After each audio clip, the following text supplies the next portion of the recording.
കുമ്പളം ആസ്ഥാനമായി പ്രവർത്തിച്ചു വരുന്ന വലിയവിള ഫൗണ്ടേഷനും അനുബന്ധ വിദ്യാഭ്യാസ സ്ഥാപനങ്ങളും സംയുക്തമായി ആരോഗ്യ വിദ്യാഭ്യാസ സാമൂഹിക മേഖലകളിൽ നിരവധി കാരുണ്യ പ്രവർത്തനങ്ങൾ നടത്തിവരുന്നു. ജീവകാരുണ്യ പ്രവർത്തനങ്ങളുടെ ഭാഗമായി സമൂഹത്തിൽ സാമ്പത്തിക ബുദ്ധിമുട്ടുകൾ നേരിടുന്ന അശരണർക്ക് ഒരു ഭവനം നിർമ്മിച്ച് നൽകുകയെന്ന ഉദ്ദേശ ലക്ഷ്യത്തോടെ സെന്റ് ജോസഫ് വിദ്യാലയങ്ങളിലെ സാമൂഹിക പ്രതിബദ്ധതയുള്ള വിദ്യാർത്ഥികളെ ഉൾപ്പെടുത്തി വലിയവിള ഫൗണ്ടേഷൻ രൂപീകരിച്ച പദ്ധതിയാണ് സെന്റ് ജോസഫ് ഹോംസ്.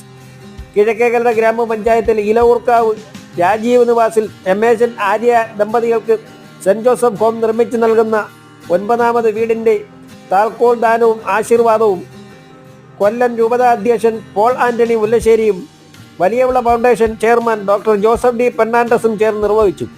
ചടങ്ങിൽ കിഴക്കേക്കരയിലെ രാഷ്ട്രീയ സാമൂഹിക മേഖലകളിലെ പ്രമുഖർ പങ്കെടുത്തു.